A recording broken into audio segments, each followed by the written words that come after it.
This meeting is officially being recorded, and let's begin. I'm going to let everyone in.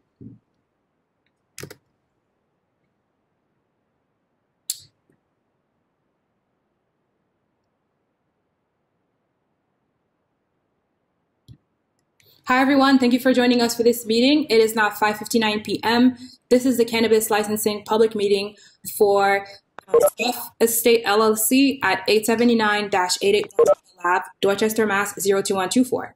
This meeting is also being streamed live on Facebook, and I will put the link for the Facebook account right in the chat for you. That's if you need captions tonight. Someone is reporting that the audio is not working. Can everyone hear me? Okay, thank you. And so I will share the link to the Facebook page where you can catch captions on tonight if you need it tonight.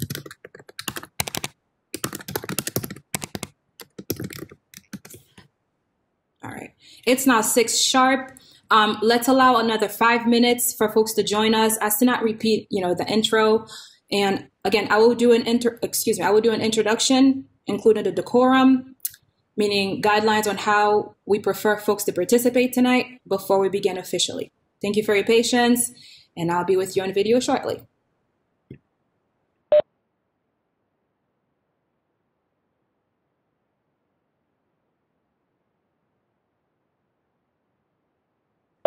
Shane, I'm going to take over. Sorry, Ford, I'm going to take over for projection, okay? Because I have to get my slides on here.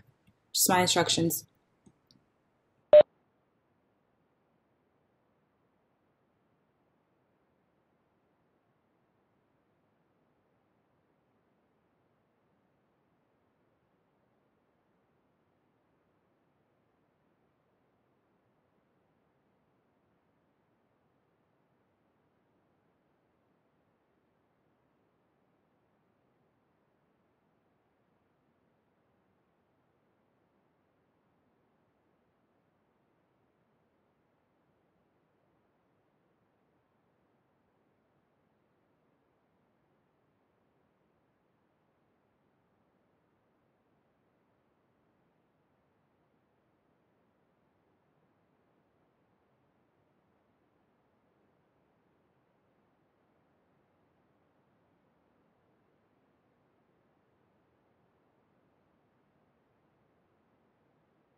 Anyone on video, are you able to see my screen being shared for the...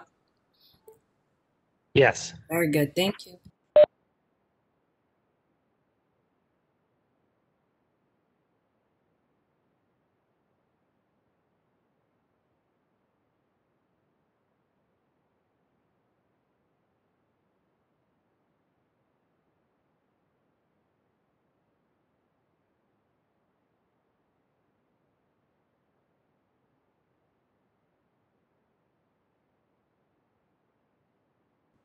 So I'm just going to share one more time and let you know that if you need captions live for tonight, I just put them in the chat. They're available on facebook.com/MatapanONS.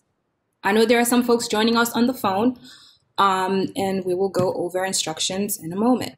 Let me get my next slide for you. I've projected on the screen a few notes to help you attend this WebEx event on how you can participate. It's now 6:05, and I'm seeing 14 attendants on.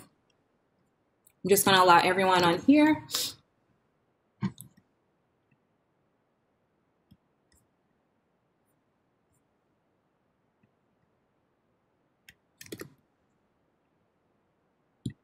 We currently have 19 participants on.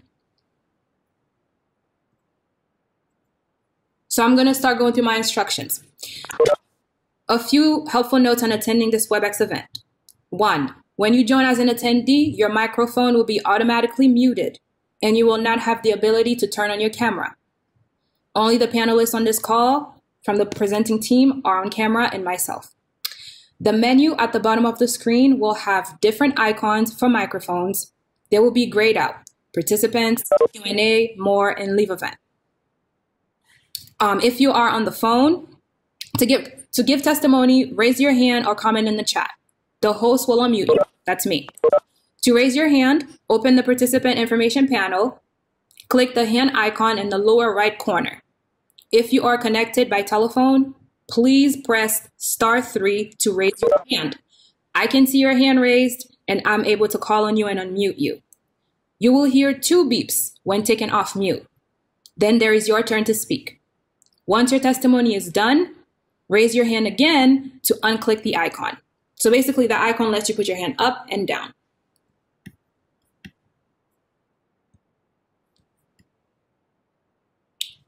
It's now 6:06. We have a few more folks joining us.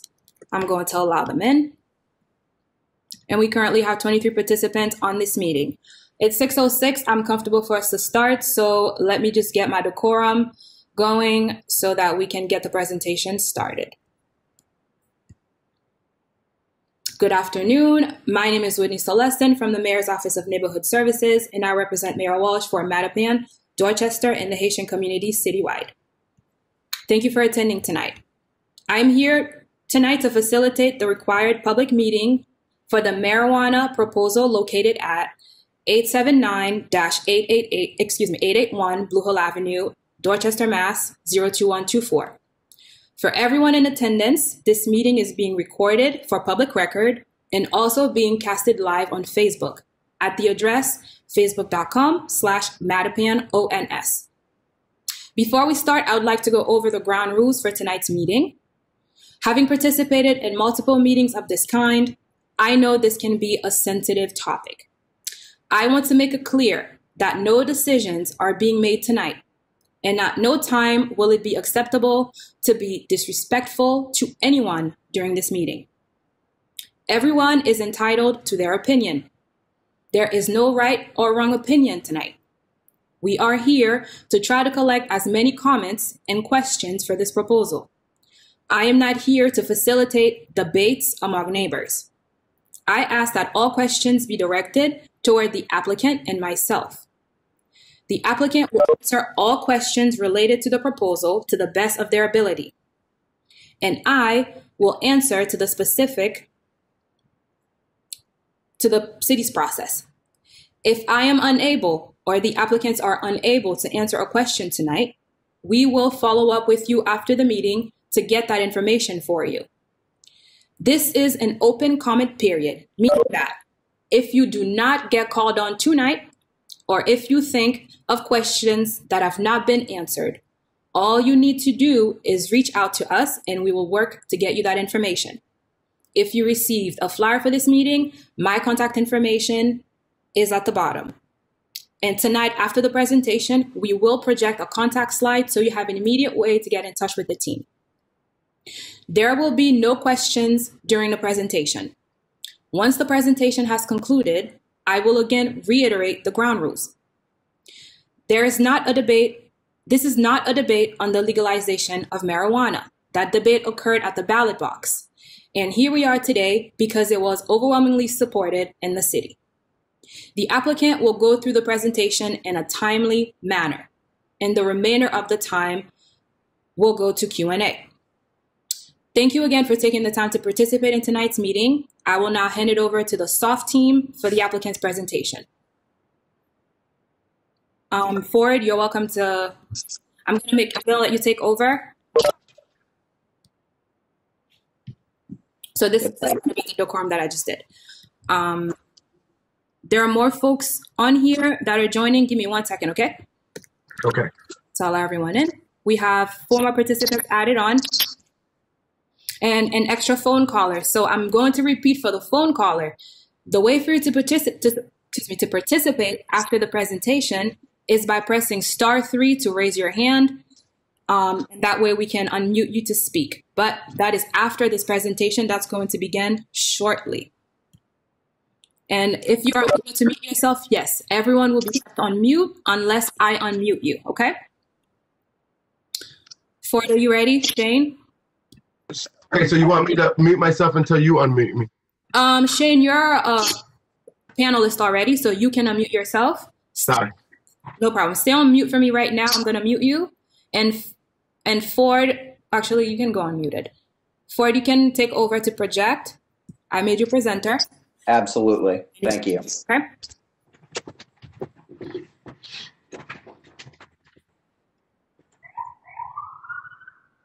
Thank you, Ford. Am I muted? I don't think I'm muted. Thank you, Ford. Ford is unmuted, so is Shane, and you're free to begin. It's Okay. Thank you. My name is Shane Cramore. I'm the CEO of SAWF Estate LLC. And my dad, I just wanted to kind of bring my dad in just to say hi really quick. He means so much to me, but because of COVID, we can't actually be in the same room together. Dad? Oh, he's not here actually. Well, it's okay. Thank you guys. I appreciate everybody coming out during these trying times. My name is Shane Cramore. I'm a social equity applicant with the state of Massachusetts. I was born in Boston. I grew up on Blake Street in Hyde Park. And right now I'm in Milton, right on the Milton-Mattapan borderline. Probably about 3 to 4 minute walk into Mattapan Square. It's where I go get my haircuts. It's where I go get my hot egg and cheese on toast at Brothers. Get my smothered chicken over there too. It's one of my favorite places. But yes, I'm the CEO of SAWF Estate LLC. And again, you know, in these trying times, I thank you for taking the time to come out and listen to this proposal. This proposal means very much to me, a lot to me. My family bought this building. We're located at 879, 889 Blue Hill Avenue. And my family bought that in 1988 when I was a little boy. Some of my fondest memories come from the neighborhood and the building and all around there. I can remember being a part of the sportsman club, the tennis club, when I was about 7. I used to go there for camp. And it's funny, we used to do everything, I think, except play tennis. That was probably the least amount of things we did. Thank you for moving the slide. I'm sorry. And so it was just, you know, I remember going to the Lee School to go play ball and coming out, and my dad would be working with his crews at the building. We'd play at the Franklin Field courts. That's really what toughened me up on the court, was playing over at the Franklin Field courts outside. But it was just a really good experience, and just growing up, I always felt safe being that my dad was right there in the building and his crew was there. So it was just a really good experience for a kid growing up. So, you know, one thing about sports is it taught me a lot about, you know, just the meaning of community and the meaning of teamwork and teammates.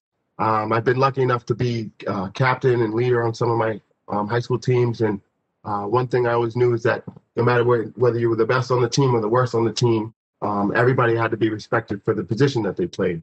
And everybody had a role. And if they didn't play their role, you couldn't play your role.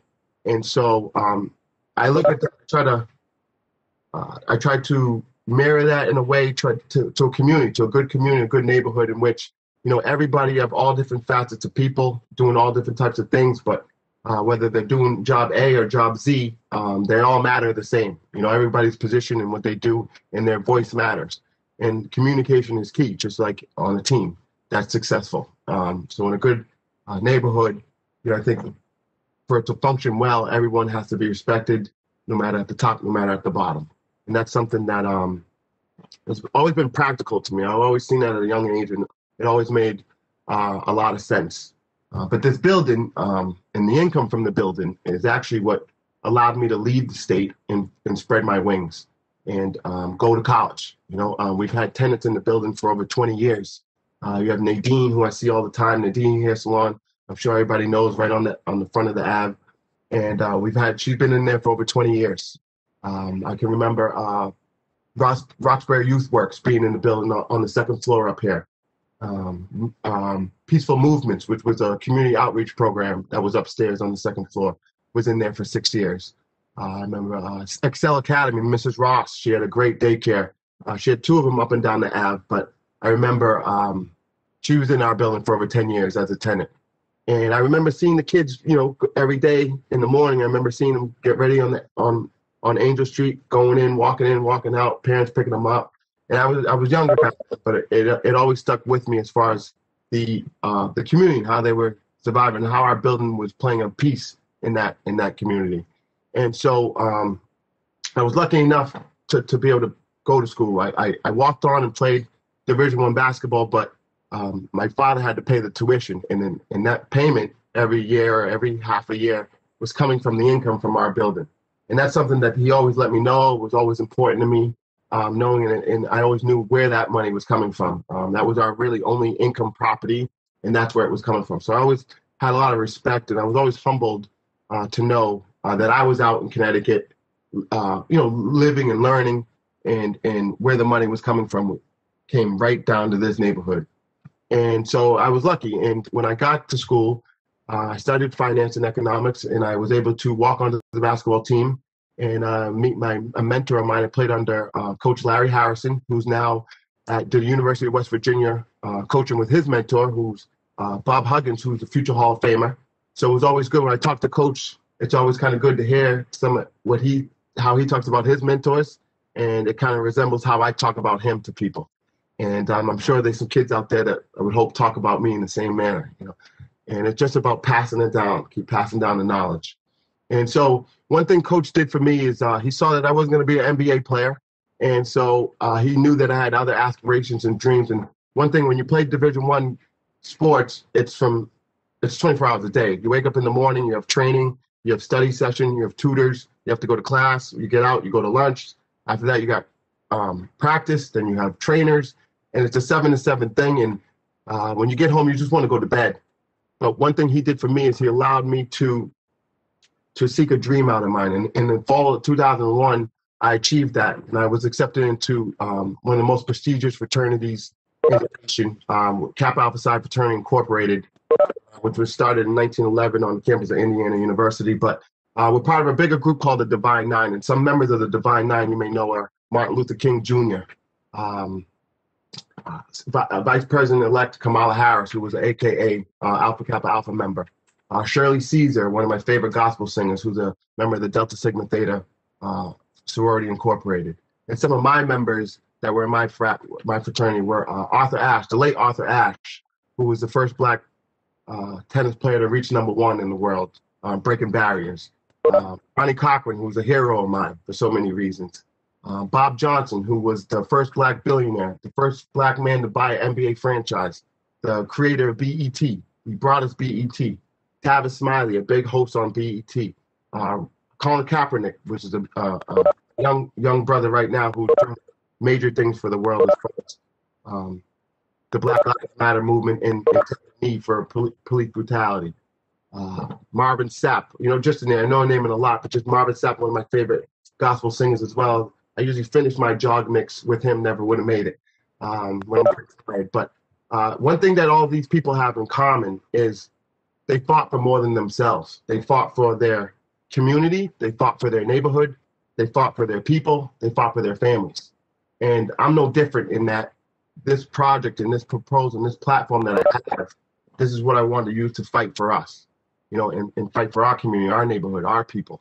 And I think I'm in a unique position to be able to pull this off with everything that I've been able to accomplish around me. So that's just something I know I just want to get you guys to know a little bit more about me and learn some things. One thing I did is after I got into the frat, when I came home, I was interning at Solomon Smith Barney for a couple of years, and somebody spoke to me. It would say God, right? But somebody had spoken to me, and I decided to change up, and I went and interned at Grace Church of All Nations under Sister Catherine Combs, a spiritual mentor of mine.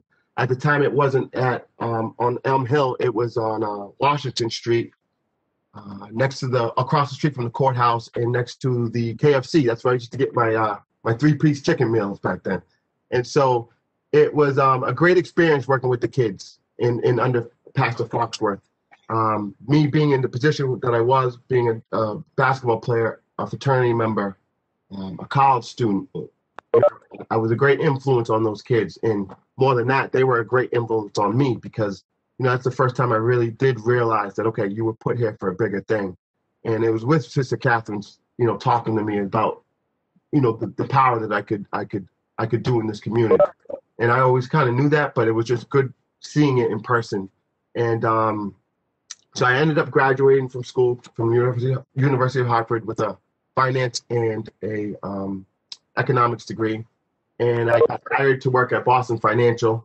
So I did that. It was pretty boring, but I had a lot of fun learning how a corporate 500 type company works, out of money, how to follow money. From there, though, I had to do what I had to do, which was I'm an entrepreneur at heart, just like my dad. That's all he taught me. So I ended up opening up a restaurant, lounge, and function hall out in Lowell, Mass, downtown Lowell, which is another area hard hit by the war on drugs, negatively influenced by the war on drugs. And I was there for 5 years. I had a 5-year lease and never had less than 15 employees the whole time. Any year that I was there, actually had some of my security guards who hopefully some of them might be on here for Roxbury and Dorchester that used to come up and watch the club for me. And you go with who you trust, And so that was just a great experience for me. And one thing that I like to boast about, I don't really like to brag too much, but this kind of talks to my character, is I left Lowell with no violations. And that's very important to me. That's no violation from the police department. That's no violation from the health department. That's no violation from the building inspectional department, from the fire department, from the city, and most importantly, no violation from the liquor board. I had a full liquor license for 5 years and never had a liquor violations at all. I never had an underage person in my club. Never had any issues. I had reggae events, hip hop events, country events, African events, and never had an issue. And that's something that I like to.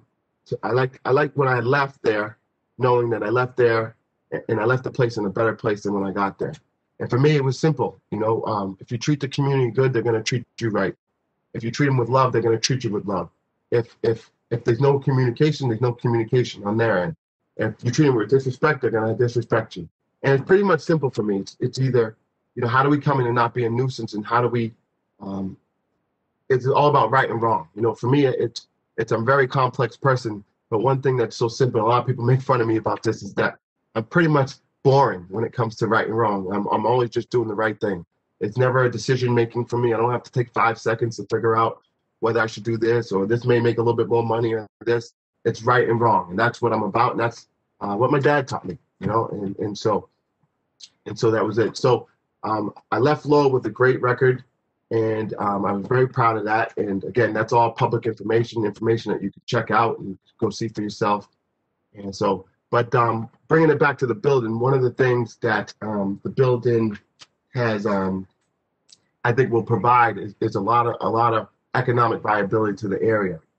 We have a projection of between 25 to 35 jobs that we want to offer, and that's 25, 35 families with health insurance. That's 25, 35 potential people with benefits, and 25 and 35 people potentially to have a retirement plan. And that's very important. And that's not to talk about what I have set aside, what I want to do with the charitable contributions in the community. And so I know if you could get to go to the next slide, please, Ford, that'd be great.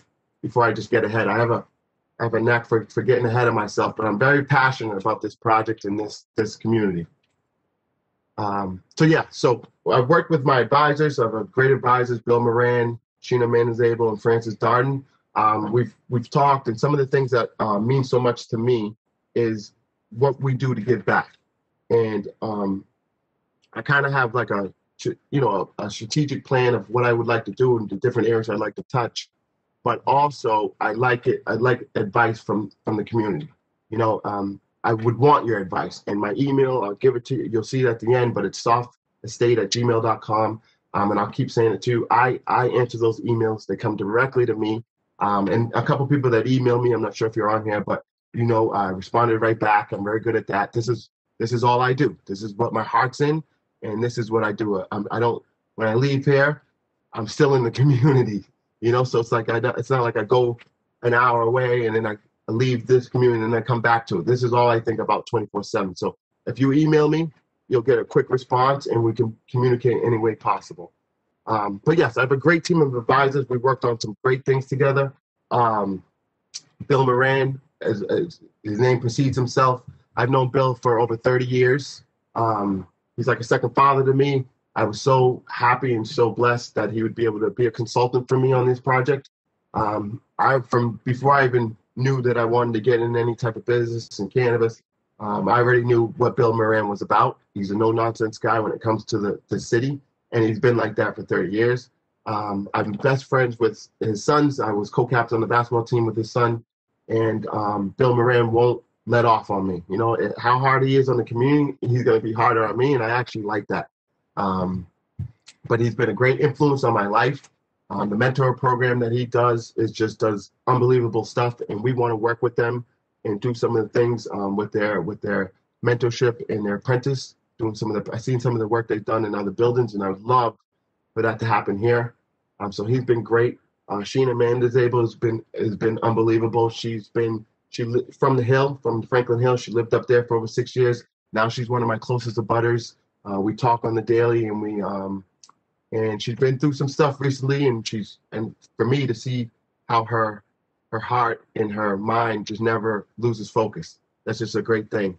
And I know she's there to be on my back if things aren't going right, as well as Frances Darden, the traveling minister. She's been on Harvard Street since 2004, and not only Frances, but her sons will get on me if I'm not holding up to the end of the bargain. But we've all worked together. I think the reason why they are all they are consultants of mine is because they do trust in me. They do believe that I'm going to do the right thing.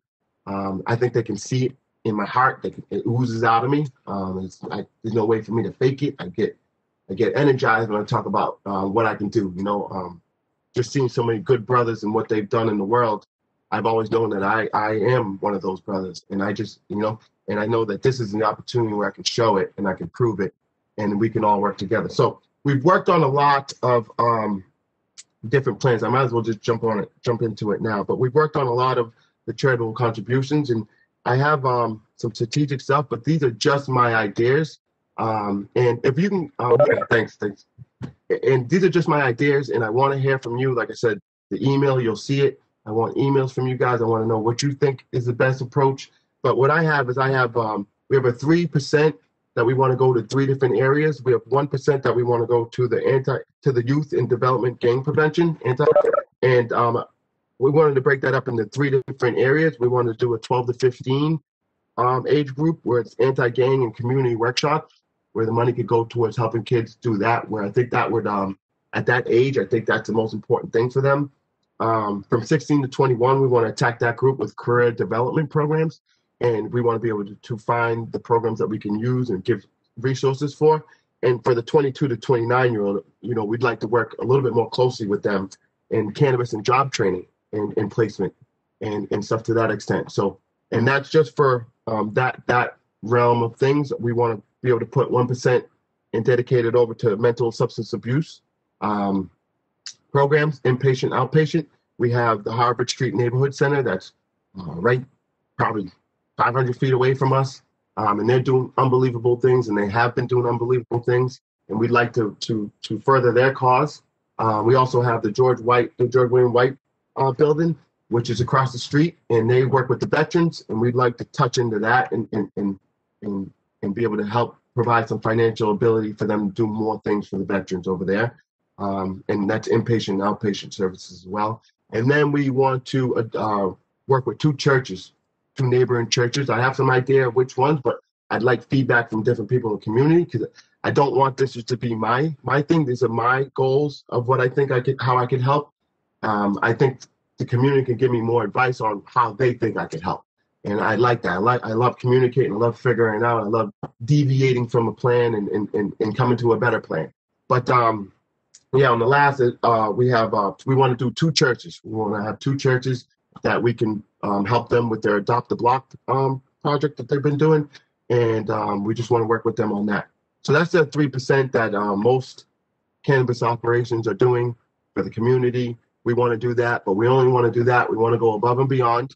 And I have another proposal that I'd like to try to see happen. And I wanted to put aside another %, and I wanted that to go to 10 to 15 families from around 1,000 to 3,000 square feet vicinity of the property. Families that's been there for a long time, families that love the community, and it's not something that I want to choose, and it can't be any of my family members, of course. I would like it to be, and that's why I really want your feedback for it. I know that I can pull it off. I just want the best way. I don't want to be the person to choose it. I'd like it to be the fairest way, maybe a contest. Maybe we work with some of the groups, and we can and it don't have to be just from this area, that area. We want to keep it around a 360-degree range around our building. And for 10 to 15 families, we want to do that. And that can help, as everyone knows, this proposal and this operations can be very lucrative. And I know that can help change and try to help some families create some generational wealth. And that's what I'm about. How do I help the families around? And if I could do more, I just want to keep doing more, and I will. But that's a good start that we'd like to, we don't want to bite off more than we can chew. We want to do things that we know right now we can do. And again, if we can get to 15, we want to do that. So that's just some of the things I have. I also, a personal thing to me, one of the things originally I wanted to give to the community as a % was something that I hold personal to me, because I'm a businessman. I know how to create businesses. I'm a very creative man. And so I wanted to help people create businesses for them to create jobs. I'm very good at I have a great resources. I have the best firm in the world, I believe, with Jay Yeomans, Sarah Grant, Jim Smith, everybody. But everybody over in Ford as well. But everybody over at Smith, Costello, and Crawford are great. They're a resource of mine. There are a lot of them, and they help me. They're my compliance team. They don't joke around. Jay helped to write the legislator in 2017, so nobody knows the rules like him. Sarah, I'm calling her constantly. She's always answering about, okay, can I do this? Can I do that? Will this work? Will this not work? We're a really good team, and I think that I know these people are good people that would help. Especially what I want to do is help create businesses, and that's something personal. That has nothing to do with the 3% or the 1% I want to do for the families. That's just a personal thing that I want to do with my salary. And I just have a lot of great goals that I want to do. And I'm not a man that talks and then doesn't back it up. These are things that I'm so passionate to say, because these are things that I can't wait, and I'm hoping to wait to do with you guys.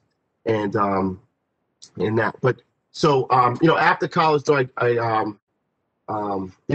I've done so much. I could sit here for 10 minutes to tell you some of the other companies I started. But this proposal right here, we have a good proposal. We have a good team around us. And again, I know I'm going off in all different ways, but just to bring it back to our process, where we are right now is on the 30th, but where we started was on May 27th. I had my initial applications to the city of Boston. I got my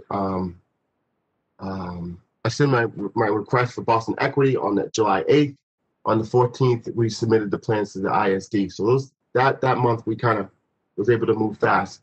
November 3rd, we got the refusal letter, and today we sit in front of the board. And I tell you all this just to tell you, I'm still very far from getting over the top. This is just the first meeting of introducing myself and letting you guys know who I am. We have 2 more BCB hearings that I have to get to. I have a ZBA hearing that I have to get to. I have 2 CCC meetings that I have to do, and 3 more state inspections. So what our plan we want to have quarterly meetings where we can come back while we're doing all these things and the community's getting more ideas or they're liking some of the ideas we have, we want to be able to have quarterly meetings where we can come back. Hopefully they can be in person, but if they can't, that's okay. We'll get it done. And we will work. If something comes up a month from now, we'll work. This won't be the last time you see my face. And if you ever need to get me, I'm right there on the email that we'll provide to you at the end of Thank you, Ford. So yeah, our building location is we've had it since 1988. It's meant so much to us, and it's a big building, 30,000 square feet. There's room to do so many different things in. As just for the retail shop, I know we've seen some other shops in the city like Pure Races that are doing some really good things, and they ran a good business. They're no nuisance or no anything, and that's because they've done certain things. And I think what we want to also have a room that people can wait in. We have the space. We have more than enough space, so we can make sure that we do things to minimize any type of nuisance. There'll be a zero tolerance policy at that building, and it doesn't matter if it's a sister of mine, a brother of mine that does something. It's a zero tolerance policy. That's people. I've always been made fun of because I'm just so kind of cut and dry when it comes to yes and no, right and wrong, and so it's a zero tolerance policy, 100%. And so, but we have a big building and we have different things we can do to make sure with 30,000 square feet, there's so many things we can do to make sure that we're not creating a nuisance for anybody. And we're working with the community. Well, that's what my teaching and my social equity class is doing, is teaching me how to work with the community, how to work with equity people, how to run a successful cannabis establishment, how to do the marketing legally so you're not addressing kids. I have 14 nieces and nephews and 8 godkids. So, and some of them live the Hill, Norfolk Street, Common Square, all over. So, as much as everyone cares about their kids and the kids, I care about just as much. And I think that's a good thing. And, I could only imagine if I was trying to open up a cannabis establishment in another area, like where my passion would be. Because it couldn't be where it is now at this location where I grew up, And so I really want to do so much good. And I know that in due time, we have a big uphill battle, but this is the first. And I just kind of wanted to let you guys know a little bit about myself as well. So yeah, we, as you know, our building is thank you, Ford. You're right on point. Our building is located in the commercial district of Dorchester Center. On all sides of us is a commercial use. On Angel Street, we have the residential district back there, and that's why a lot of what we do is going to be predicated on making sure that we are no nuisance there, and we're working as one with them. That's why one of my advisors come right 2 doors over from me, and she's all the way into the street. She knows everybody, so it's a pretty good situation, and we're going to add more advisors. And if you'd like to think about becoming an advisor and you have some way to help, please email us, sawfestate@gmail.com, but we'll provide it again at the end. That was good. Ford, if you don't mind moving to the next slide, please. Thank you. Transportation, yes, great. So one thing we know is that we will have the most parking offered than any other site in the city.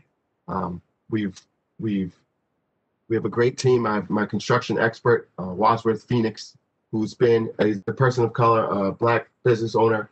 He's been working in our building for over 20 years with my dad. I remember as a kid, like I said, when I was a kid working, I'd run into the building and they would be with their crews. He's an electrician. They'd be working and doing their things. And so he knows the building in and out. And we have a really good plan to help the community, help the neighborhood, and also make sure that we're not creating a nuisance. And we have, if you go to the next slide, I can go more into detail for it. Thank you. Yeah, so for phase 1, we have 30 spots. 30 spots alone gives us the most amount of parking than any other site in the city. And so we also have another lot, which is for employees only. That's 18 spots for employees only. We also going to have incentive programs that we want our employees to try to take the public transportation if possible. And I think they will. The incentives that we're going to give them, they're going to want it. And a lot of the people are going to be from our area, hopefully from up in the hill, from Harvard Street, from Angel Street. Hopefully a lot of these employees are coming right from here, so there will be no need to drive. But we have the restricted lot, And what we want to do is we want to open that up for the problems that are going on in Angel Street. Everybody knows when there's a snowstorm, it's kind of crazy, and people have to walk miles and half a mile here, half a mile there to find parking because there's no parking on that street. And with our lot, we'll be able to provide decals to cars to people that live on the street. And anytime there's a snow emergency, you'll have a place to park your car. Let them clean the snow in a timely manner. Then you can put your car back out where you had it. Overnight, you'll be able to park. We know that there's times when there's no more spots. Overnight, as long as the car can be moved in the morning, we'll provide overnight parking in our employee parking lots. That won't mess with the regular parking lot that we have. That's just a separate parking lot that we have that we want to make sure that the people on Angel Street are using. And we're going to make sure we provide you guys with a decal to go in your car, so we know, oh, that car's not in from Angel Street. Okay, it's got to go. Oh, that car's from Angel Street. Okay, and that's just the best way we think we can help. Living on that street, I've not living on that street, but being on that street for so long, I've seen the issues. I've heard about it. I've seen it, and I felt bad about seeing some of these when we had these bad winters. So hopefully we're thinking that can address a major problem on that street in two different ways. Security, yeah. So security is simple. It's the CCC. This is Massachusetts. They do not play when it comes to security. They're more stringent in California, Colorado, and a lot of other places. And in those states, there's a stat that says 25%, the crime goes down 25% around a cannabis establishment. And that's because of the amazing cameras and everything in Colorado and California, which are more mature markets. Massachusetts has stricter codes. And as far as state-of-the-art surveillance monitoring system, third party, we'll have security there 24/7. Something that my classes, my courses are teaching me is how to successfully have a safest environment without creating a nuisance.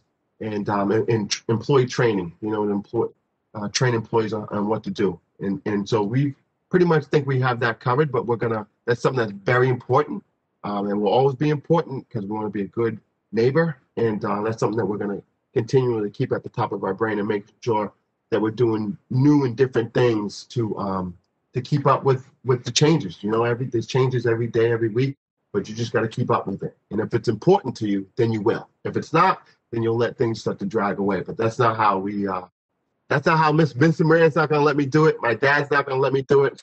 I'll tell you, Jay and the firm's not going to let me do it. And I'm not going to want to do it. So I think we have a pretty good team. Everyone is looking in the same direction, and that's a beautiful thing. Give you a minute warning on the presentation. We're nearing half an hour. Oh, I'm sorry, Roudnie. Sorry, thank you. Yeah, so the diversion. We have a zero tolerance policy. Zero tolerance policy. My sister, my brother can get caught, and they can't come back anymore. See me at the house. You can't come back. Zero tolerance. I've been known for being that person cut and dry where they know I will do that. Same thing happened in Lowell at my clubs and my different things. Zero tolerance. And that's why the police, I never had an issue with them. I never had an issue with anybody because it's a zero tolerance policy. So nuisance. Thank you, Ford. I got to keep up with you. The nuisance. So that's not going to happen. That's something that's to the forefront of my brain and my heart, is not creating a nuisance in our neighborhood. I've never been a nuisance in anywhere I go, and that's just the way I carry myself. I know you have all different types of people, but that's why we'll have security. We'll have the well-trained team. I'll be there. We'll have a building super there as well. We plan on having that. So we will have all that covered with and again, a zero tolerance policy. Zero, not one, not two, zero. Okay, and that's the picture of what our building is projected to look like. We have just different things of a parking lot. We have how we want the parking lot to look. I don't know if that you can see, but we have some plans that we couldn't get up there. But we want to do some beautiful things here. In closing, I'll just tell you, that where I'm at in this community, I wouldn't want to be anywhere else. I wouldn't want to start an operation anywhere else. Being a minority, the social equity program and everything they're doing it for us to try to get a piece of the pie. We had a big win today, so thank you to all my social equity guys. I know we've been fighting and we won today, and that was good. But This is something that means a lot to me as far as where it is. I've been here for 33 years in that neighborhood. I'm going to be there for another 33 years. I don't have kids yet, but when I do have them, they're going to be there, and they're going to know that that place is important in that neighborhood and what it meant to our family. And so I just want to be able to fellowship with everybody. I want to be able to communicate and do the right thing. And again, it's really not about whether cannabis is coming or not, because we know that's coming. There'll be 55 to 75 stores popping up all over in 6 months to a year. It's really about who we want in this community to be running it, who we want to give that responsibility, who we think will give back, who we think will be a man of their word, who can we hold as a man of their word. And I believe that's myself, you know, with everything to get to this point and the teachings and the mentors I've had and my dad and my mom being in my life. I think I am perfect for this situation. And I really do care about the community. That's the key, you know, care about this community. Been driving up and down my whole life, you know, and so we just want to see better things happen. And I think we can do that together, working together. So thank you. And Roudnie, I just want to say, Roudnie, I'm sorry. I just want to say thank you so much for everything you've done, for the time you've given. You've been so good at responding back to us. I know we've sent you multiple emails. We had a couple issues, and you've been so great at being able to get us to this in a safe and nice way. So I thank you for that as well. No problem, Shane. That's my duty as your liaison. Okay, so now we're going to jump into the questions and answers. If folks have questions, please use the features on the system to raise your hand, because you will not be able to unmute yourself that way. If you are a phone caller, the way for you to participate is by pressing *3 on your phone, and that way we can collect your questions, okay?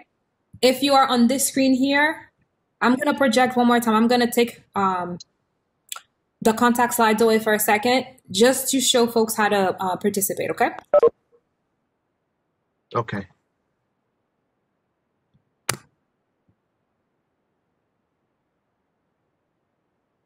It's loading on. And I do see some hands raised on the phone. Let's just get some more hands raised in the queue. Phone callers, press *3 in order for you to raise your hand. I can see your raised hand as your host on my computer, and then I can unmute you so you can speak.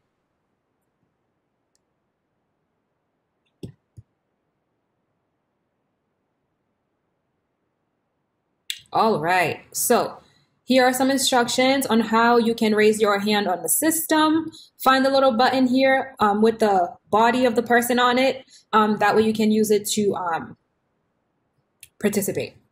Sorry, so right now I have some hands up. The first hand that I saw was this one here. Let me try to call this person. So again, like I said, if you've raised your hand, I'm going to unmute you, and it's going to give you a double beep. Then you will be able to speak, okay? Caller 617-980, you've been unmuted. Please go ahead. Just identify where you're calling from and your name. Good evening. My name is Tony, and I'm calling from Boston. I've had the honor of working directly with the young man, Mr. Clanmore, and his family. Sorry to interrupt. We didn't hear where you're calling from, or if you're a neighbor or from an organization. That cut off a little bit for us. No, yes, I'm calling from Boston. I used to live right in the neighborhood, actually. I'm not in that area right now, but I'm calling because I know all the things about the area. And I'm calling because I've worked in the building. I've had the honor of working directly with the family over the years. They've given me plenty of opportunities by giving me small projects to do in the building. And I've had the opportunity to bring my kids around that young man, and they look up to him very much so, because he was always, like he said, presented himself like a very, respectable person. My kids liked how he spoke to them and the things he did. So I really appreciated all the time and opportunities he gave us to be around, and the jobs he gave us. It helped me and my family a lot. And I'm looking forward to seeing them around more often, so we can continue to work together. Thank you. Hello. Thank you.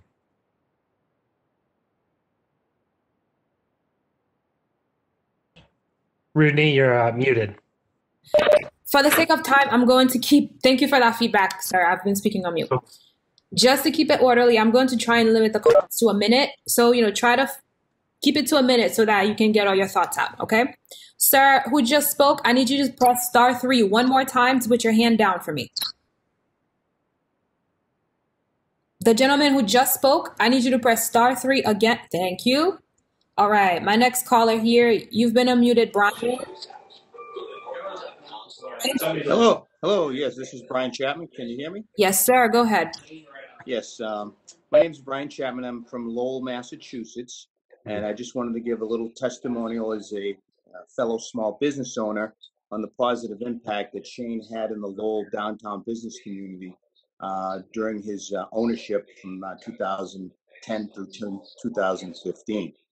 As another small business owner, I always look at other small businesses that came into the downtown to see what they could do to help bolster other small businesses and be a positive impact to those existing small businesses. And I just wanted to let you know I am still operating my business in Lowell, and Shane was a shining example of what can happen when a community rallies around a small business to help it thrive. So I just wish him luck on his Boston endeavor.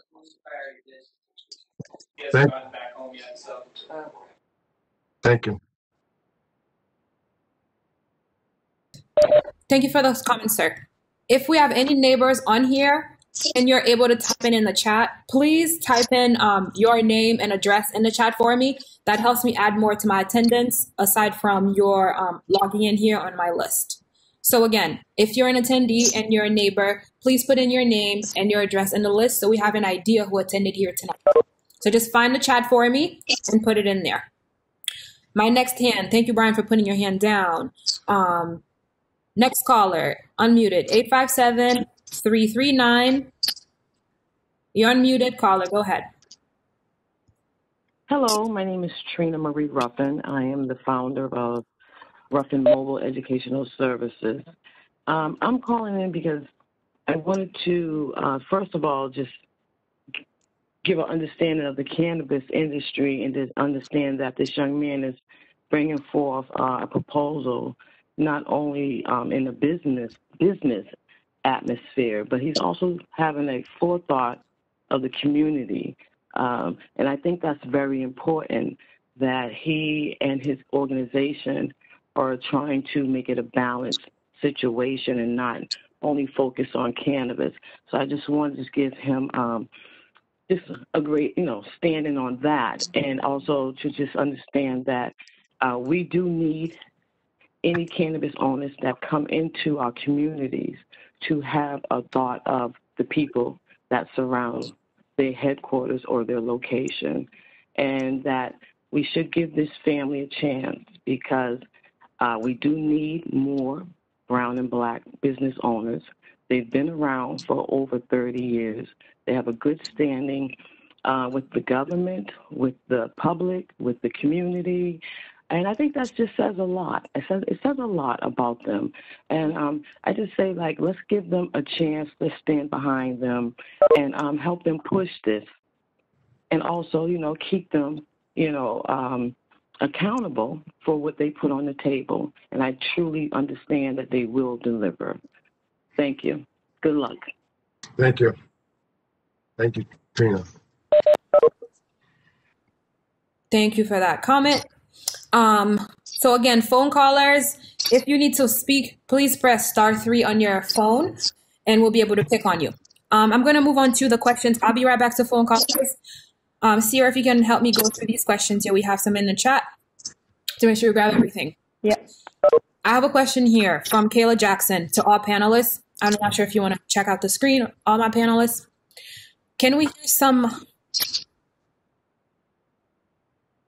Okay, this question is, can we hear more? Sorry about that. Can we hear more about the plans for this business prior to this donation give back plan? I think we covered that because you went a little bit further into it. Shane, just hold that response while I go through more questions, okay? Okay. We'd like to hear about the specifics for the building. Do you feel like you've covered that? I don't mind talking about stuff again, but yeah. Okay. We I think it's over that. person asking about the plans for the business, the specifics for the building, and about the security plan. Go ahead. You're telling me? So Shane, if you look at the chat, Kayla Jackson sent some questions to all the panelists. You can read them along with me. She sent them around 6:30. First one is asking about the business prior to the donation, because I think it was because about the order of your presentation. That's when she sent that question. Then she asked to hear more about the specifics for the building. And then she wants to hear more about the security plan. Can you address those questions, please? Yes, I'm just trying to find the questions. Sorry. Oops, wrong button. While Shane's looking for that, I can speak a little bit to the security plan. So consistent with CCC regulations, we will have 24/7 live monitoring of both the interior of the location as well as the direct exterior of the location, providing 360-degree views. Our staff will be unarmed. That's important to note. Unarmed staff that will be trained to correctly identify identification and to ensure, consistent with Shane's commitment to a no tolerance policy, that there's no loitering or on-site consumption. And that extends into the direct abutters and community. Shane and the family, as you heard, are committed to this neighborhood, and it's completely unacceptable if folks are coming in, purchasing products, and walking a few feet down the street to either enjoy those products or to hang out. That's just unacceptable. It's bad business, and it's bad stewardship of this neighborhood. So, staff will we will have sufficient staff to not only monitor the entrance and exits to make sure that things are moving, that folks are ID'd, but also that the immediate abutters and neighborhood are not having any impacts. I guess what I'd add is there'll be multiple identification points. There'll be both visual inspection of IDs. Significant training is required through the CCC on identification checks. Obviously, Shane's very familiar with ID checks from his time running his liquor license. We will also be using technology to verify the holograms and various other technologies that are now introduced in identification. And again, you will be identification will again be reviewed prior to purchase, even after you've been on the sales floor. Again, security for this building will exceed all financial institution requirements. And as Shane said, Commonwealth of Massachusetts regulations exceed those that have been instituted in Colorado and California. And numerous studies, as Shane noted, have shown a reduction of about 20% of property and other crime in the area. We definitely see legal marijuana establishments that are regulated as tightly as they are in Massachusetts as reducing overall crime impacts. Thank you, Jay. So I'm going to move on to the next question here in the chat. I do see a request here from Shirley Shillingford. I got the request privately. I will get to you in 1 second.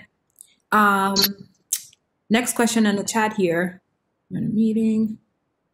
Okay, no more in the chat. We've grabbed all of those. So if you have more questions you want to pop in the chat, please do so. And let's continue with our raised hands.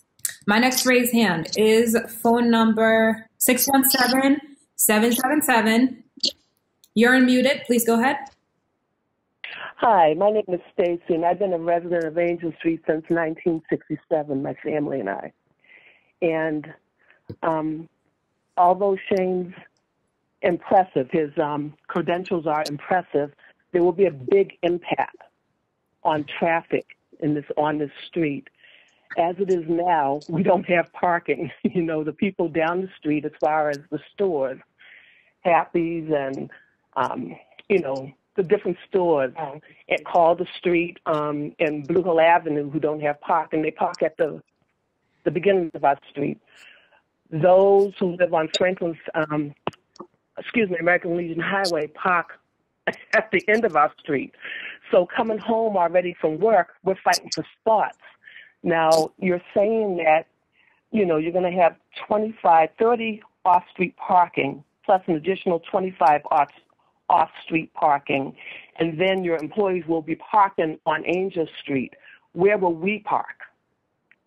That's one question, one thing that comment I have. And then we have 2 daycare centers on the street. Parents dropping their kids up and picking them up. Where are they going to be? It's just, and, senior citizens, and, it's going to be disruptive, and it's going to be a big impact with the traffic. I don't want to leave from work with a spot and come home and have to circle my neighborhood until I can find parking. That's not what I'm paying real estate taxes on. Thank you, ma'am, for those comments. I will mute you again. Thank you. And allow someone to continue to thank you. respond about parking. Miss, just press star to begin for me to put your hand down. Thank you for that. And thank you, Stacey. That's a great question and great concern. Me being there for 30 years too, we realize what you're saying firsthand. I can visualize it as you're saying it. And one thing that we have, yes, we have that parking lot that's dedicated towards the customers. We actually have enough space where we're going to have a waiting room to where we can let customers come in and wait, and before they go and wait. That way we're not just shooing customers out all the time. And we couldn't do that if we didn't have enough space. We have the space to make sure that we're trying to minimize any type of nuisance that there'll be. Now, with the parking, I know this exact same thing that you're saying. And with the restricted lot, that's not a restricted lot for you guys. That's a lot that we want to allow people like yourself who's been there 26 years that to have a spot, to have a decal on your car where you can park your car in that spot overnight. If you have to get up and go to work early, we just ask that you move it by a certain time, but you can park it there overnight. Any of the snow emergencies, that's where you'll be parking your car while the snow emergencies are going down. If you don't have a decal on your car, then unfortunately there's going to be a tow company that may have to tow it. But that's because we don't want other people outside of Angel Street to take advantage of what we want to offer. These are just for the residents, and these are the problems that we've seen. We've lived with these problems with you. And so that's what we want to do. We want to have decals on cars. We'll provide it for you. And every year it'd have to be updated, but we'll be the ones to provide it. We'll allow you an email that you can get in contact to us so we can get it out to you. And then that will allow your car to park there on any snow emergency and any overnight, 18 more spots, and that's, I believe that will really help a lot. I don't think that will take away. I believe that part of it will help. And which is a good thing. We want to resolve as much problems on the street as possible. And I think that really can help. Now, when it comes to the main parking lot, we have more parking than any site that's been proposed in the city that's up and running. And there haven't been any complaints. I've done a little bit of research for what they're doing over at Pure Races. They're actually doing a good job, not creating any nuisance and running a good, clean business. I know down with Tito down in Mattapan, he's going to be doing something special. And I know they're going to be able to pull it off because those brothers have their heart set on the community. They're from here. And it's no different for me. And I'm, Angel Street. I mean, I consider myself an Angel Street person, because, you got Blue Ave, our building's located on Blue Ave, but to me, it's Angel Street just as much. I'm going to have to move on to the next question. Thank you very much. But thank you for that question, Stacey. I don't mind talking to you more about it when time comes. Okay. In a few moments, because I'm taking more questions, we will project the contact information slide one more time, okay? All right. My next caller, phone number. I can't grab the zip code right now, the area code. So phone number 339-216. You are unmuted. Go ahead. Hi, good evening. I'm Sheena Mendizabal, and I am a new resident of Angel Street. But I've been a resident of Dorchester since '97. I lived in Franklin Hills for 6 years in 2003. My community to me is very important. I am a mother of 7, and I recently met Shane, and he told me about his proposal, and I feel that he has a good plan and that he's a nice person, and I just wish him the best of luck. Thank you. Thanks for your comments. Please press *3 again for me to put your hand down. Thank you. I'm going to unmute the next caller, phone number 401-462. You're unmuted.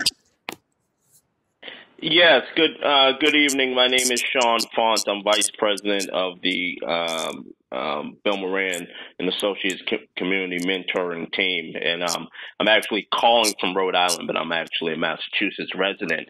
And I just wanted to make a couple of comments and say that that myself and our organization fully supportive of Shane, because he has presented a very good plan for what he intends to do for the community, from community benefits. He has a proven track record of being a successful business owner and not causing a nuisance. And I think that for us, our organization of young Black men and women in the trades from Boston, from Dorchester, just adds to the notion of Black ownership, education, community wealth, and particularly workforce development. And that's all I wanted to say. Thank you. Thank you, Sean.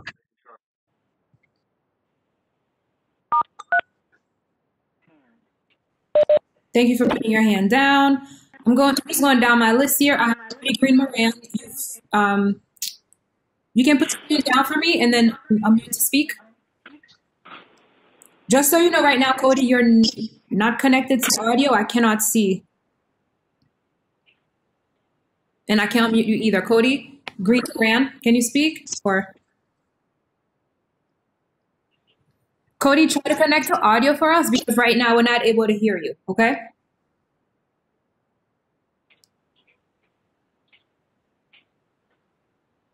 Let me try and make you panelist, so maybe you can speak that way.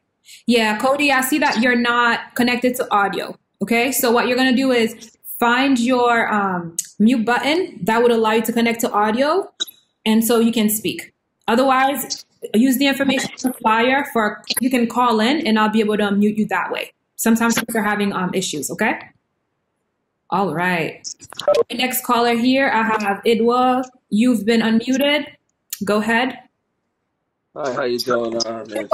Press *3 for me. Excuse me. Put your hand down for me. Go ahead. How you doing? My name's Edouard Solomon. I have several questions. We'll first start with I'm just going to ask for you to keep it to a minute, just for the sake of time and making sure we use the time for everyone. Thank you. So then, I'd like someone to address the security aspect of the building, whereas you have traffic that's going to be coming onto the property from Angel Street as well as Blue Hill Avenue. You have foot traffic, and in terms of security, you'd have to have 24-hour security in order to facilitate this type of business. And looking at some of the data of these type of dispensaries in Colorado, they are a high crime target.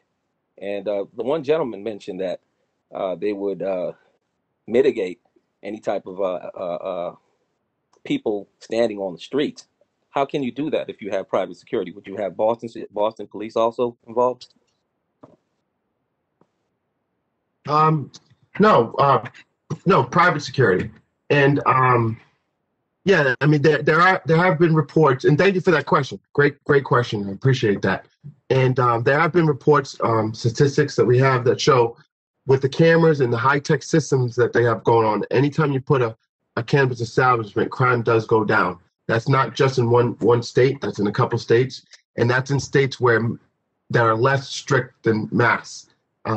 It's a big undertaking with security. So much money, so much finances have to get invested into it. And I actually like the way the CCC does it, because they're not playing any games, you know. They're just going for the gusto, you know, they're going above and beyond to secure a spot. And that's actually good.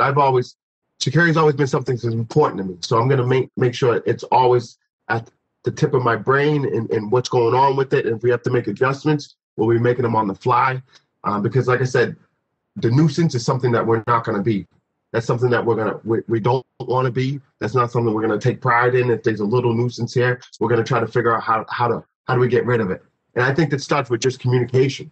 But we plan on having a security guard. We plan on being able to call the cops if no one wants to get off, and people will get banned right away. That's not something I really play with, and people will tell you, Savannah, you'd get banned, and it wouldn't be my call. That's the employees. And with the CCC, it's teaching me how to do this the right way and train my employees the right way. It's a great program what they're doing for the minorities, allowing us the CCC program and the equity program, because we have some of the best teachers from Brandeis, from Boston College, teaching us ways, because we know problems are going to arise, and how do you fix it? And that's what we're learning. But that's a great question. That's something that is very important to me, and I'm glad it's important to other people, and we have to stay on it, but we will. One more minute, Roudnie. I'm going to allow one more question, and then we're going to move to the next question. Go ahead, sir. All right. Yeah. Well, in terms of the security, I hear what you're saying to me, but you have not addressed in terms of how big of a staff would you have. We have not seen a floor plan for your facility, unlike the other facilities when they come out with their proposal. And the data does not show that crime goes down significantly. Actually, violent crime goes up because of the nature of the. I'm not sure if you have a question, but I believe he just answered the questions on his security plan and the data. So unless there's a further question here, I believe this is going to be a comment, and I have to move to the next question. Just to use the clarification. Yeah, Roudnie, I'm happy. I'm happy to address just quickly. Bottom line is, I regulated cannabis in Massachusetts for many years, and it's an absolute fact that under the medical use of marijuana program, there were no major security incidences in the 5 years that I was involved with that program. At the CCC, that trend has continued. And the bottom line is, if you talk to police chiefs across the Commonwealth of Massachusetts, last week I was talking to the police chief in Watertown. He said he's more concerned about what happens in the Dunkin' Donuts parking lot, and asked me to share that with the city council when I was presenting before him. I know that the city of Boston prepared for Woodstock to descend upon Pure Oasis. And yes, it was a festive, maybe 20 or so people waiting in front when that opened, but it was not the security event that the city of Boston had planned for. These locations are in fact reducing crime. Please look at the UCLA has a study on it. Jay, sorry to interject. I'm going to ask you to answer the question in realm of your proposal in this location. You can references to other locations, but I do want you to address it for this location, just so folks have more clarity. Thank you. Okay. We will have 25 to 35 staff. In terms of the floor plan, I think it's important that we not get ahead of ourselves here. Before we even right now, we're talking about the location and we're talking about the operator. It is not until after we get through the Boston Cannabis Board that we get to a point where we're even engaging in architectural review plans, both with the city and with the state. But with 30,000 square feet, we have more than sufficient floor space to do this the right way. And with the team that Shane has put together, we're looking forward to working with you, and with the commitment to do quarterly meetings. This is an ongoing conversation to make sure that each and every concern is thought through. But please rest assured that Shane has put together an absolute expert team that has done this for many years since the inception of cannabis here in the Commonwealth of Mass. Thank you, Jay. I'm going to take the next question. Cody, you just messaged me on private. Your hand is not raised right now. So once your hand is raised, I can see on the screen and you pick in the order that they were raised. Our next raised hand here is Joy G. Joy, you're unmuted. Go ahead and put your hand down for me, Joy, so I can count you out. Yeah. Oh man, that dude don't know what he's talking about. And then the white boy tried to clean it up. Please go on mute, everyone. I'm gonna mute everyone. Instead, everyone is muted right now. So the person to speak is Joy G. Go ahead, Joy. Hi, this is Joy Gary, a Mattapan resident. there's so many things about this I'm curious about. One is it seems like your proposal is it's missing what a number of people have mentioned, actually seeing an actual plan for community benefits, an actual physical structure plan, of architectural plan. We understand that you need to get further ahead in the process to be able to have a full architectural plan, but to say that you don't have a preliminary design that doesn't even seem feasible. So I think the community would like to see, what are you thinking, and seeing an actual full proposal and not things just off of the top of your head. Do you have those that we can look at, that we can view, that will be on the city website? Yeah, I mean, you're talking about some like photos. We do have some designs that we didn't put on the plan, but we do have designs of how the building will look once it's done. Like I said, we have 3 or 4 or 5 actually more meetings to get into that we have to do to get in the plans and figure that stuff out. So, like I said, we're open to discussing, coming back, discussing every quarterly meeting with you about some of these things. But at this rate, we've done all the due diligence that we needed to do to make sure that this is a legit plan going forward. Of course, you never can get to the end right now. You have to work your way to get these things done. There's a process. And so we're just kind of following the process the way it was laid out. And we don't want to try to circumvent any step. But yeah, all those things will be, and we have 30,000 square feet accessible. So we have more than enough room. We can split things here. We can split things up there. We have more than enough room on the second floor and the first floor. So it's just about where we want to do it and how to do it where it creates the least amount of inconvenience to anybody. You know, Shane, just to quickly add, though, I think to answer the specific question, I would just add that there is a conceptual drawing which was provided in the last slide. So I don't know, Roudnie, if you want us to project that back up. So who do you want me to make presenter on your team so you can project that for us? Forward, please. Thank you. Okay. So we do have a conceptual design for the building, which we will again share.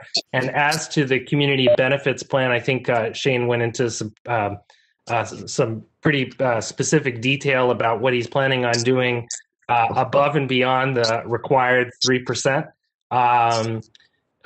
Providing an additional 3%. Last slide, please, Ford. An additional 3% above and beyond that. And we're happy to codify that and make that available. Yeah, I think I was asking for it in writing just because there was a lot of information and wanted to be able to see that in writing to assess that a little bit more deeply. Yeah, thank you, Ford. If you could just full screen that.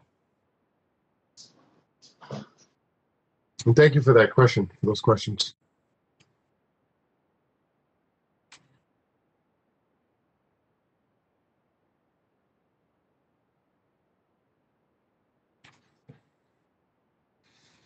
And I don't know if you can see, but this is the parking lot in the back.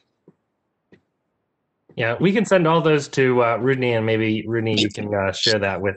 We can have some follow up with some of these drawings as well. All the information should have been in the presentation tonight. I'm happy to take it and pass it on to groups, but I cannot guarantee that I can get this information to everyone on this chat here tonight. Yeah. But you're more than welcome to encourage folks to reach out to you directly with your email here, and it would be useful if you could share a phone number for folks to call you because we have many phone callers tonight. Yes, okay. All right, so my next person with a raised hand is Cody Moran. Cody, you are, one second here. Cody, you're not connected to audio, so I'm not able to allow you to speak just because you're not connected to the audio. So find your mute button, connect to the audio, and then come back to us, okay? Just put your hand down for me, Cody, until you find your audio button. All right. I had another request for speaking. Shirley Shillingford, you are unmuted if you want to speak. Okay. Good evening to everyone. I do have a statement. And the statement I have is that Miss, I have I'm known. going to ask you to get closer to the receiver for us, just because you're going in and out.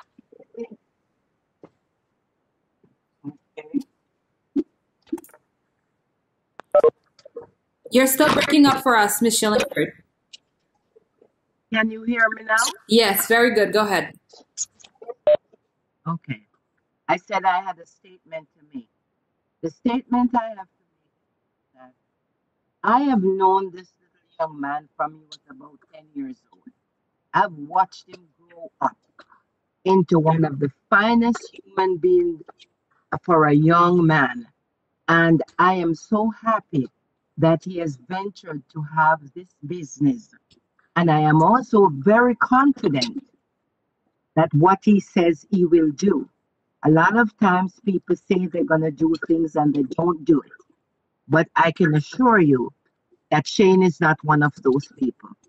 Like I said, I've watched him grow and take him to school sometimes when he was little, and just watch him grow into this fine person. I like the idea that now he's grown, he's venturing into a business. I also know that business place for donkey's years myself. And so, Shane, I give you my love, and I give you everything in my heart for you to succeed in this business. I know that whatever you tell the community, you will do it, and I will be watching you. Thank you, Michelle and Fred. I appreciate that.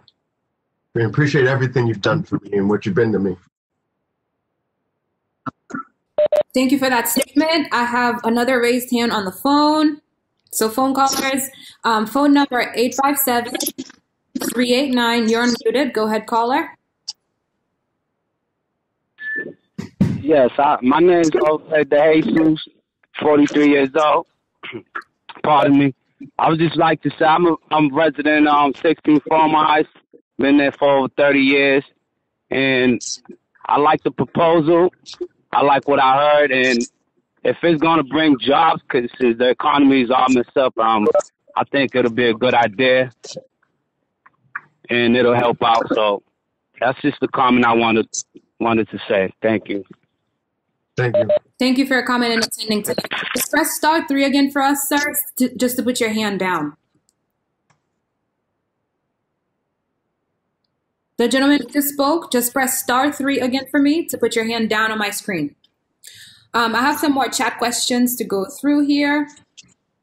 And I see some folks are sending private messages. If you're able to raise your hand so you can ask the question verbally, it makes for a good conversation. So don't be shy to do that. So a few questions here in the chat. From Jarrell, how do you plan to address the traffic? We just addressed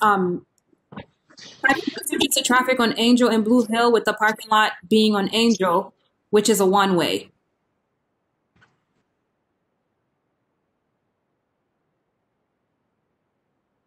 Shane, you know that? Yeah. Okay. Yeah. No, I thought we did address that. So just because, Shane, just because we just discussed parking in great detail, this is specifically asking, how do you plan on addressing it on the angle? Excuse me. How do you plan to address the traffic on Angel Street and Blue Hill Ave, with the parking lot being on Angel Street, which is one way? Yeah. So what we have is we have other. First of all, I'll tell you, there's other sites in the community that have the same issues of one-way streets, and they've been no complaints. It can happen. It can get done. What we want to do is, like I said, we have the extra space inside, that where people are coming out, we can stagger them, because we have enough space to have waiting room for people to get staggered when they leave. Coming down the street, it's a one-way street. We definitely know that. And, we want to put up different signs if needed to say slow down, different things to make sure that we're protecting the youth and the kids that may be walking around and stuff to that extent. But that is the access that we have to come down the street. Now, it's a straight road. They're going to come down to the end. They're going to take a right into the parking lot. Then once they get there, there won't be any more nuisance or anything behind, because it's the one way. So when they get out, we'll have a security. We're going to do what it takes. Like Michelle and Fred said, we're going to do what it takes. If it means we have to make adjustments, if it means something's not working, we're not just going to keep keep it. We're going to try something else. But having a strong team, and I've seen this being done in other places, just having a strong team that knows how to navigate the people. And again, this shop's going to be popping up in every corner. It's not like we're going to have a shop where we're having 100, 300 people coming at one time. It's been trickling out. As more shops open, the people are going to go to more different places. And so you won't get that problem that you may see. It's a great question because we want to try to make sure that we don't have this issue, but we don't foresee it. It's been done. If you look at some of the other places, you'll see that they're doing it well with one-way streets.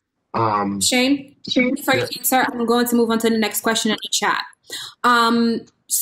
Next question. How much canopy are you planning to grow there? Less than 5,000, tier 1. We would like to do a tier 1, so we'd want to start with about 1,000, 2,000, and maybe perhaps work our way up. 1,000, 2,000. Can you just explain that further so folks who are, not familiar with the vernacular can understand? Yeah, Jay, we want to grow into it. But Jay, I don't know if you want. Yeah, so the plants. I'm just trying to. You said a number. I wanted to make sure is that plant or what you're saying specifically. Okay. Yeah, the term canopy specifically means mature plants, and so we're specifically speaking to tier 1 is the regulatory designation for cultivation that is not in excess of 5,000 square feet of mature canopy, meaning the space in which the mature plants are sitting. So again, Shane is anticipating 1,000 to 2,000 square feet of canopy. This is a very small grow. Most cultivations in Massachusetts are somewhere in between 15 and 35,000 square feet that are getting licensed. So this is very much a small cultivation that will assist him in getting up and running. I did notice in the chat there was a question about 280E, and that's exactly why we're doing this this cultivation. The federal IRS treats retail cannabis with a very high tax rate. And so we're able to, by having manufacturing and cultivation on site, we're able to frankly ensure that this business plan is viable and that Shane and the jobs that he's creating are long lasting. So I just think that that's also important to note. I know there was that question. Thank you, Jay. While we're on it, that's literally the only question I missed. I had a number of them from Kayla. Where it's coming from? Okay. So questions here about financing. We'd like to hear more about where financing is coming from, viability of this business, investors, and your understanding of the 280E tax code. So if someone wants to take those questions together on the finance side, that would be helpful. Yeah, so financing. So we have a group of financiers, investors that I've known for a long time, good guys that want to give back. With the program I have access to try to get money from the equity program. That's one thing I don't believe I need to do. I think that I should save some of that for the people that really need it. I have an opportunity where I can bring outside money into the community to do great things and create an economic viable situation for us over here. I'm the only one that will be running this business with my advisors. There'd be no one else that would come in and have a board seat or have veto rights or some quirky way to control the business from the outside. That will not be happening here. I know it's happening in certain places, but I'm 100% unequivocally telling you that will not happen here. We're set up to with my dad owning the building already. I'm in a unique position where I can pull this off and do it the right way and get the right people involved to help. If there's other people out there that would like to potentially invest in something safe and invest, and please, the email, we could definitely discuss. But we do have plans, and we do know that we'll be able to pull it off with the right team and hiring the minority and black and brown businesses to do it. And not only on top of that, we want to bring the apprentices in with Bill Moran's program to work with the minorities. So it's kind of like a twofold thing that we want to do, not just have the apprentices there working, but not just have the hired contractors there working from the area, but also have apprentices, the kids, coming in to learn from them as well. Thank you for that question, though, Kayla. That Shane. So there's a person. Some folks are having issues turning on their audio. So I'm gonna put the call-in information in the chat so that folks can call in and ask those questions. Because again, I think it makes for better conversation. Instead of me reading your position, I'm not at liberty to do that.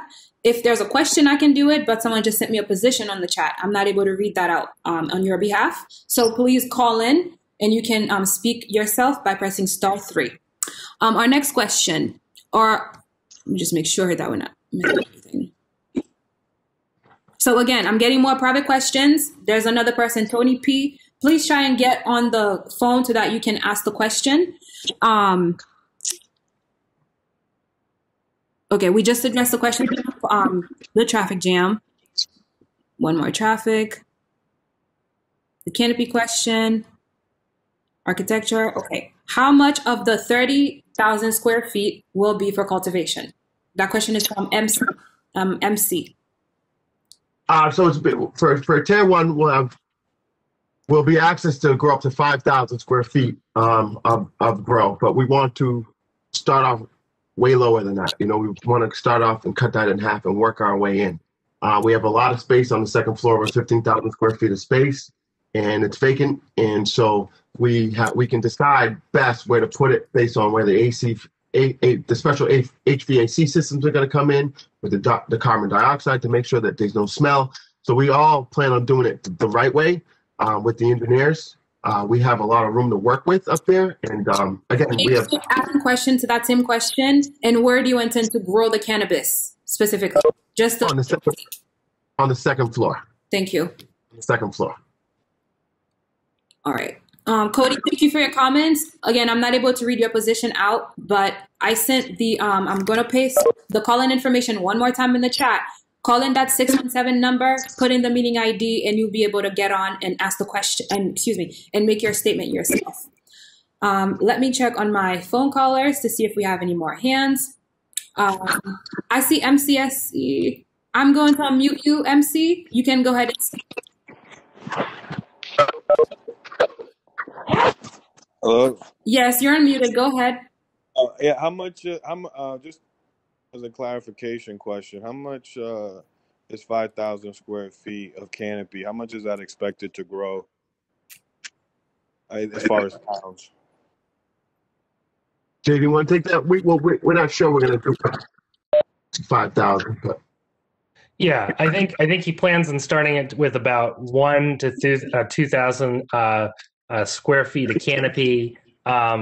You know, it's so specific to how he the lighting, how he plans on arranging the plants, the propagation methods, et cetera. So, you know, I would hate to go on the record with what I think. You know, generally speaking, you see somewhere between 5 and 10 plants per square meter, you know, with an output of about, 50 to 100 grams per plant. You're seeing 1 to 3, probably around 3 harvests per year, given it's indoor. So, but it's so dependent on, the folks that he employs and their methods of cultivation. So I would say happy to come back to you when this project's further along in terms of kind of understanding the cultivation processes that and lighting that he's going to be specifically using for this. But, this again is a very 1 to 2,000 square feet of canopy is a very small grow for a legal cannabis cultivation in Massachusetts. Okay, because I Googled it when you guys said tier 1 and it was 5,000 square feet. And then it said something like 5,000 square feet can produce somewhere like 2,000 pounds annually. So I was just wanted to know if you guys could confirm that or not, because that was amazing. Yeah, you guys are going.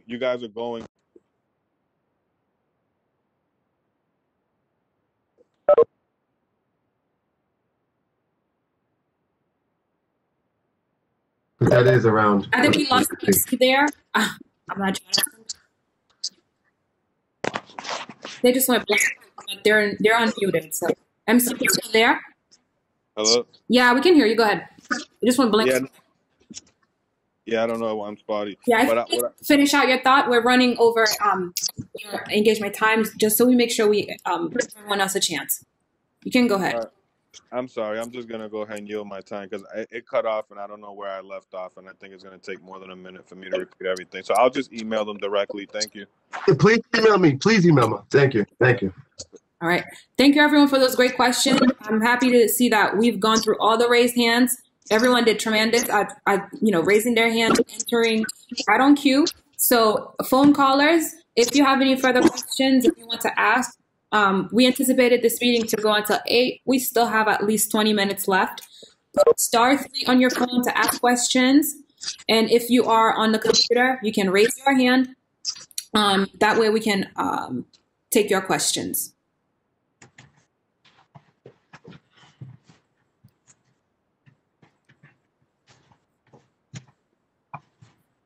All right. I don't have any questions here. I don't know if any of the panelists wanted to unmute and use this for further comments, but we'll just wait for questions for another 5 minutes or so, just in case folks are still mailing questions in their head. So team, I don't know if you want to take it away for another 5 minutes, but you have the freedom to do so while we wait for more questions. And again, phone callers, in order for you to participate, please press star 3. Shane, while we're waiting, I'll just add a couple quick thoughts. First of all, this is a very extensive process that any applicant has to go through.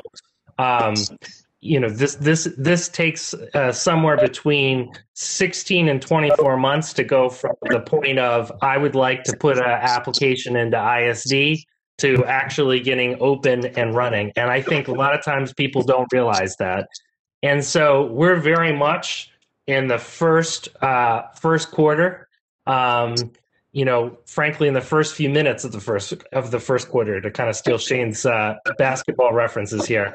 And I would just say that I appreciate that folks are looking for the level of detail as to will there be a camera on this corner or a camera on the other corner.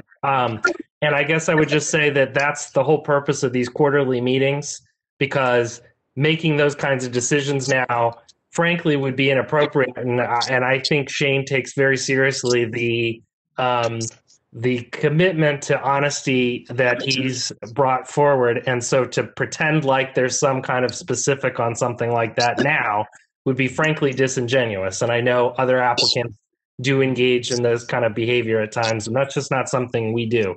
And so this has to be a continuous conversation. We really see this first engagement as being about the substance of the applicant and who he is and what he's bringing to this, his life experience, his business experience. And we're here to talk about this specific location. Again, as Shane said, there's going to be over 53 of these licenses across the city of Boston, which means that Dorchester is going to have, probably numerous licensees ultimately approved. And so the question really is, in Dorchester, is this the right location? Is this the right operator? And so we really appreciate everyone asking these questions. We really appreciate engaging. And again, we expect this to be a very routine occurrence to come together and to explain. And as we go forward, which I expect will be at least another 12 months of process, these details are going to start getting fleshed out in sequential order. And so, I just want to make sure folks understand that this is not some project that suddenly is going to be open, in a week or two, or even 3 months if the community supports it. So, just thought that was important to note. Jay, thank you. I just wanted to mention that the applicant, the team said that they would be having follow-up meetings. I just want to make sure I set the right expectations for attendees tonight. The Office of Neighborhood Services is hosting this meeting on behalf of the city. However, in further engagements for this proposal, my office would not be hosting that meeting. We always encourage applicants to further engage with the community, but they will be reaching out independently. So you may or may not get a flyer that looks the same way as this one. You may or may not be part of a meeting that is not hosted just as this one. Okay, I just want to make sure I set the right expectations for future engagement on this proposal. I'm going to check one more time for questions. Okay, well, see, Diane's had some questions. All right, we have 3 hands up. Phone number 617-236. You are unmuted. Go ahead. Hi, my name is Barbara Sanford Up. And are you hearing me? Yes, we are. Go ahead. Oh, great, because it didn't sound like my number, but it said I was unmuted. So I just want to thank everybody for participating. I want to say a statement of confidence that this really sounds like a win-win situation to me. It sounds like the business owners and projected employers here have really done their homework to try to engage the community and present a team that's well-rounded and very understanding of the whole process in the business, as well as, you know, they want to offer back to the community. My position is I've worked with the Cranmore family for over 30 years. I was a member, I was a community member of the Boston area for about the same time of years, 30 years. And I know this family to be of high integrity and to be people of their word. I've worked with Mr. Cranmore Sr., William Cranmore, in the real estate field for many years, and he was always a upfront person that followed the rules and did well in his planning as well as his running of his businesses and his properties. And I see that Shane has followed in his footsteps, and not only he's gotten the education, but he has the compassion that really we need to have young people running businesses like this that we can trust, that we can see have faith and hope in the community and that want to give back. So to me, I mean, there's just so many win-win situations here that I'm just really excited to hear this whole proposal and to see people of color, you know, invest in our communities and do something positive. You know, they'll be bringing jobs, they'll be bringing tax revenues, they'll be bringing security. And not only as far as... Ma'am, your comment is nearing 2 minutes. I'm just going to ask you to round up for us, please. Okay, I'll just finalize because this wasn't mentioned in terms of the parking, that they're also I've seen the business plan, they've also talked about a delivery system. So from my understanding, it's not just people coming to the property, but they will be transporting to customers as well. So I think they have covered all angles, and I'm really excited to see what can come from this. So thank you. Thank you. Thank you for your comments. I'm going to hit the next. Ma'am, if you could please press *3 on your screen one more time to put your hand down for me. Thank you.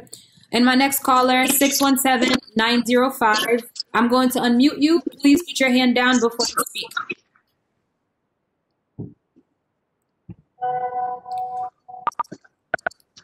Go ahead, you're unmuted, caller. My name is Stan. I lived in the neighborhood for about 47 years. I believe this is a great idea for the community. I believe he has a really good plan for the community, a really good plan for the security there. And I think, you know, I think it'll be a great idea for the community. It's just, you know, I love local business, and I want more people in our communities to bring local business, you know, to Dorchester, to Mattapan, Roxbury, all over the community. So I think it's a great idea. I think the cannabis industry is great, and let's get it done, and good luck. Thank you. Thank you, sir.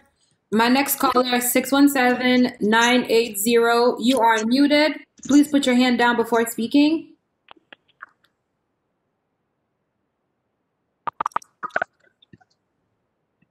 Go ahead, caller. We can hear you. Hi, my name is Cody Moran. I'm a former Boston resident.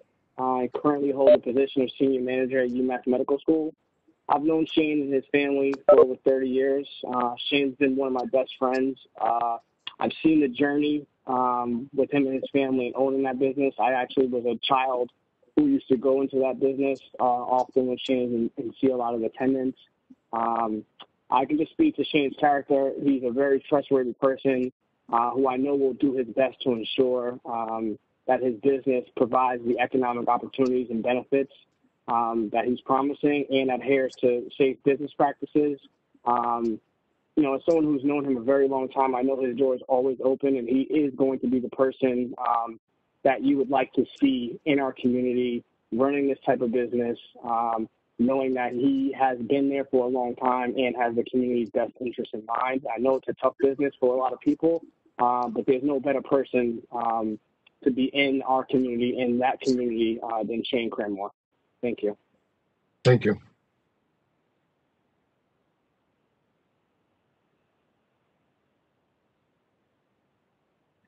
Thank you for your comment, sir.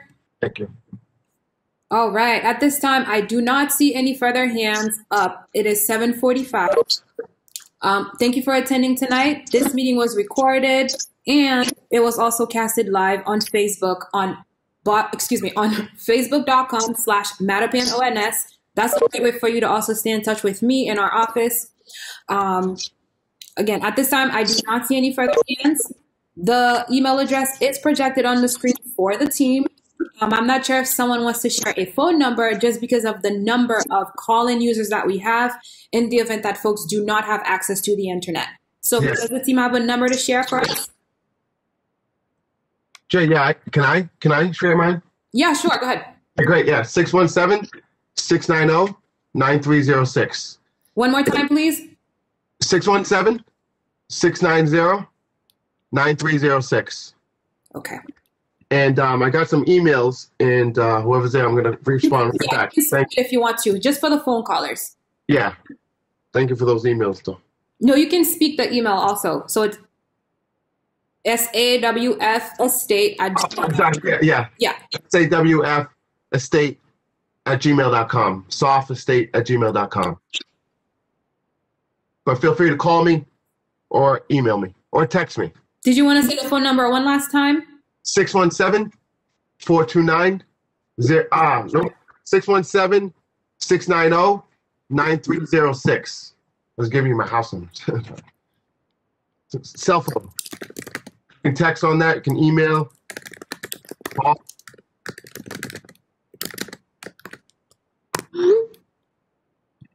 All right. Thank you, everyone, for attending this meeting tonight. It is 7:47.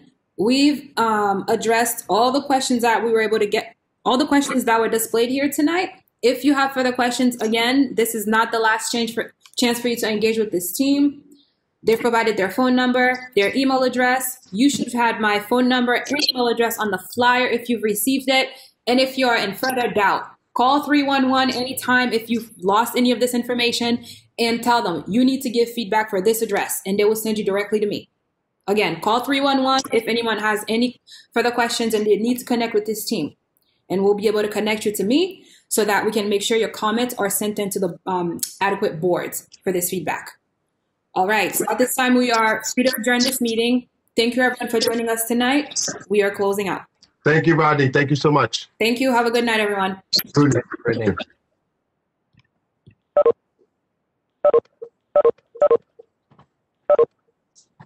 Thank you, Rudy. No problem.